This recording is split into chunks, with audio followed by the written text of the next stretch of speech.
اللہ تبارک و تعالی کے لیے درود و سلام نبی اکرم نور مجسم شفیع معظم احمد مجتبی جناب حضرت محمد مصطفیٰ صلی اللہ تعالی علیہ وسلم کی ذات والا صفات کے لیے حمد و صلات کے بعد اللہ تبارک و تعالی نے قرآن مجید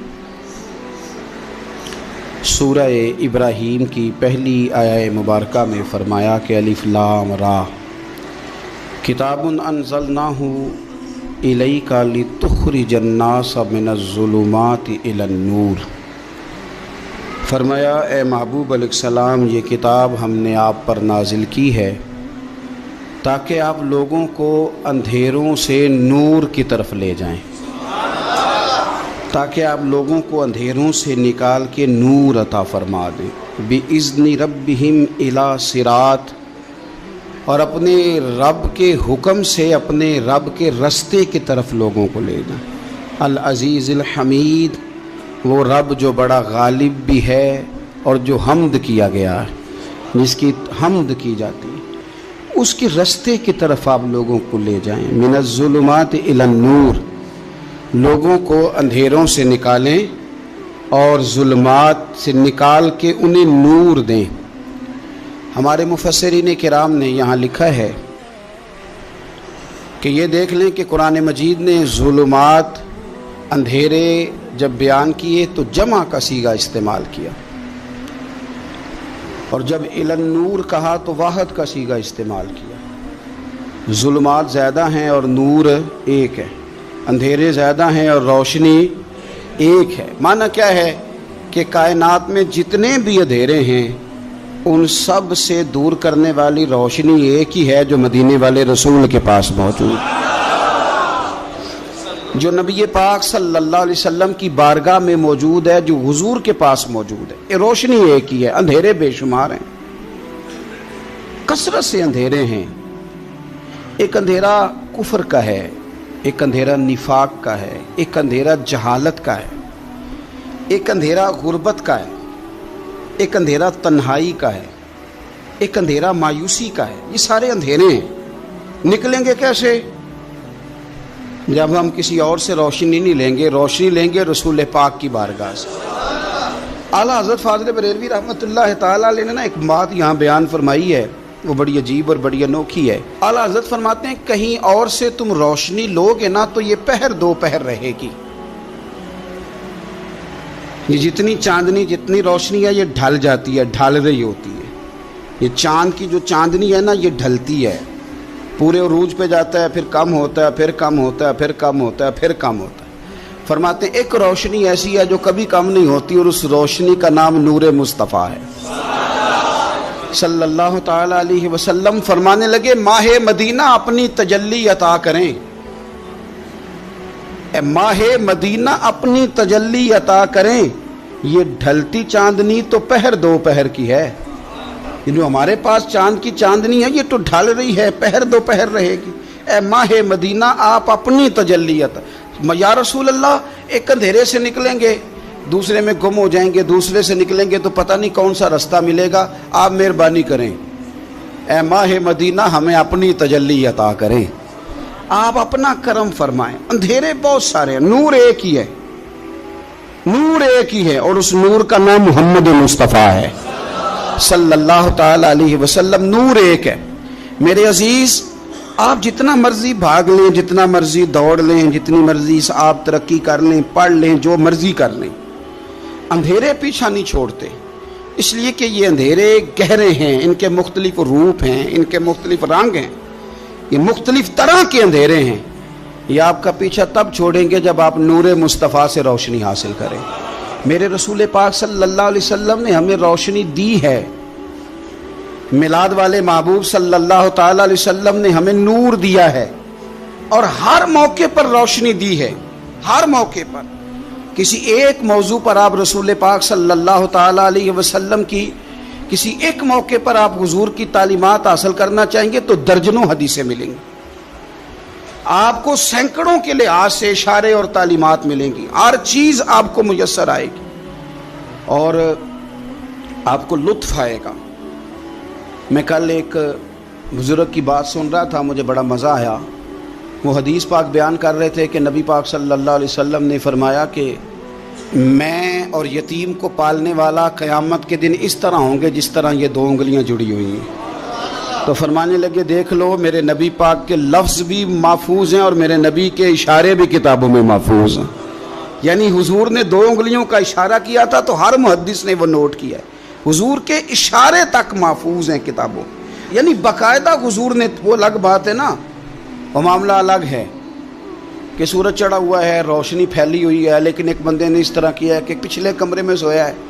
اب چونکہ اس کا سونے کا ارادہ ہے، اسے اندھیرے سے پیار ہے، اس نے لائٹ بھی بند کر دیا ہے، دروازہ بھی بند کر دیا ہے، اور کھڑکی سے تھوڑی سی روشنی آ رہی تھی، اس کے آگے بھی پردہ کر دیا. لوگوں کو کہتا ہے روشنی کوئی نہیں، نور ہی کوئی نہیں، اندھیرا بڑا ہے. تو اسے کہیں گے بے وقوف، تو اپنی کھڑکی تو کھولنا پہلے، تو اپنا پردہ ہٹا، تو یہ دیکھ کہ تو نے خود دروازہ وہ تو آفتاب چمک رہا ہے. وداعیا الی اللہ باذنہ وسراجا منیرا. حضور کی نبوت کا آفتاب چمک رہا ہے. کوئی سیکھنے ہی نہیں نکلتا، ٹائم ہی کوئی نہیں، مصروفیت ہی بڑی ہے. نکاح کا ٹائم آیا تو ساری چیزیں سیکھ لیں، آداب نکاح نہیں سیکھے. قرآن و سنت نکاح کے بارے میں کیا فرماتے ہیں یہ نہیں سیکھے. سارے لوگ لگے ہوئے ہیں ڈیوٹی کرنے، شادی آ گئی، شادی آ گئی، کپڑے بنا لو، لیکن جو میاں بیوی کے حقوق تھے وہ نہیں سیکھے کسی سے جا کے. تو شادی کے چوتھے دن ہی لڑائی شروع ہو گئی. اگر یہ آداب کا انداز کا پہلے سے پتہ ہوتا تو گھر کپڑوں سے سکھی نہیں رہتا. ایک دوسرے کے ساتھ محبت ہو تو گھر سکھی رہتا ہے. تو جو اصل چیز تھی وہ سیکھی نہیں. یہی رویہ ہمارا سارے کاموں میں. محبوب نے جو ہمیں ہدایت عطا فرمائی تھی، جو روشنی دی تھی، ہم نے اس سے فائدہ نہیں لیا. اور اب میلاد شریف کا مہینہ آیا ہے تو میلاد شریف کا مہینہ بھی آپ نے یہ محفلیں ان لوگوں کے سپرد کرنی ہیں جو اللہ خیر کرے. ہاتھ میں جن کے سپیکر ہوگا، کبھی بھاگ کے ادھر جائیں گے، کبھی دوڑ کے ادھر جائیں گے، اور وہ کہیں گے کہ ہاں میں تمہیں میلاد سنا رہا ہوں، تمہیں کیا پتا، میں بتاتا ہوں. آپ نقطے نہ بیان کریں، آپ میلاد والے رسول صلی اللہ علیہ وسلم کی سیرت کا ایک باب کھولیں. آپ بتائیں نبی پاک صلی اللہ علیہ وسلم نے بحیثیت باپ کیسے وقت گزارا ہے، بحیثیت ایک شوہر کے کیسے وقت. آپ ایک ایک چیپٹر سیرت کا کھولیں. آپ لوگوں کو تعلیم دیں، بس کریں. کروڑوں روپیہ جلسوں پہ لگتا ہے، کیا دے رہے ہیں آپ قوم کو؟ اور قوم بھی کہتی ہے بڑا چسکا آیا، بڑے نکتے سنے. کچھ آداب بھی سیکھے، اس میں سے ملا بھی. یہ محفل ہے، آج کو میلہ نہ بنائیں. میلہ اور ہوتا ہے، محفل اور ہوتی ہے. میلے میں لوگ جاتے ہیں، گھوم پھر کے آتے ہیں، کہتے ہیں پنگوڑے اچھے تھے، اس کے اندر کھلونوں کی دکانیں اچھی تھی. میلہ ہوتا ہے اور محفل ہوتی ہے. تو محفل کو محفل بنائیں، میلہ نہ بنائیں، مہربانی فرمائے. میرے عزیز، آپ میری بات پر غور کریں گے اور اسے یاد رکھیں گے. ایک تو ہے کہ ایز اے اسپیشل میرے نبی پاک نے تعلیمات، اور ایک یہ کہ حضور ویسے کسی سے گفتگو کریں تو اللہ اسے ہدایت عطا فرما دے. سیرت النبویہ میں موجود ہے. حضرت بریدہ اسلمی رضی اللہ تعالیٰ عنہ صحابی ہیں. وہ فرماتے ہیں کہ جب ابو جہل نے اعلان کیا نا کہ جو معاذ اللہ ثم معاذ اللہ نقل کفر نہ باشد، حضور ہجرت کر کے مکہ مکرمہ سے مدینہ طیبہ جا رہے، تو جو سید عالم صلی اللہ علیہ وسلم کو گرفتار کرے گا اسے 100 سرخ اونٹ دیے جائیں گے. آج ہمارے زمانے میں سائیول نسل کی گائے بھینس بڑی مہنگی ہے، تو 100 گائیں وہاں سے لے آئیں تو کتنے کروڑ بنا. عرب میں سرخ اونٹ بڑا مہنگا تھا اور 100 ملے گا تو بڑے بڑے لوگوں کے لیے بڑا اچھا موقع مل گیا امیر بننے کا. تو بڑے لوگ بھاگے. بریدہ کہتے ہیں میں اکیلا نہیں، 70 بندے میں نے ساتھ لیے، چونکہ انعام ہی بہت تگڑا تھا. 70 بندے ساتھ لے کے میں گیا حضور کو گرفتار کرنے. تو مکہ مکرمہ سے کوئی 70-75 کلومیٹر کے فاصلے پر میں نے نبی پاک صلی اللہ علیہ وسلم اور جناب صدیق اکبر کو پا لیا. کہتے ہیں جب 70 سواروں کے ساتھ، ان کے ہاتھ میں نیزے ہیں، تلواریں ہیں، ان 70 سواروں کے ساتھ جب میں وہاں پہنچا اور جناب صدیق اکبر رضی اللہ تعالیٰ عنہ نے ہمیں آتے ہوئے دیکھا تو تھوڑا گھبرائے. کہتے ہیں صدیق اکبر گھبرا رہے تھے کہ 70-71 بندے آ گئے، پر حضور زیر لب تھوڑا تھوڑا مسکرا رہے تھے. حضور زیر لب تھوڑا تھوڑا مسکرا رہے تھے. اور نبی پاک صلی اللہ علیہ وسلم بڑے اطمینان کے ساتھ بیٹھے. بریدہ آ گئے اور جب آ کے کھڑے ہوئے نا تو حضور نے پوچھا تمہارا نام کیا ہے؟ ایک بندہ گرفتار کرنے آیا ہے. میں نے کہا کہ جب آپ کو بڑا ڈر چڑھا ہو تو روشنی مدینے والے رسول عطا کریں گے.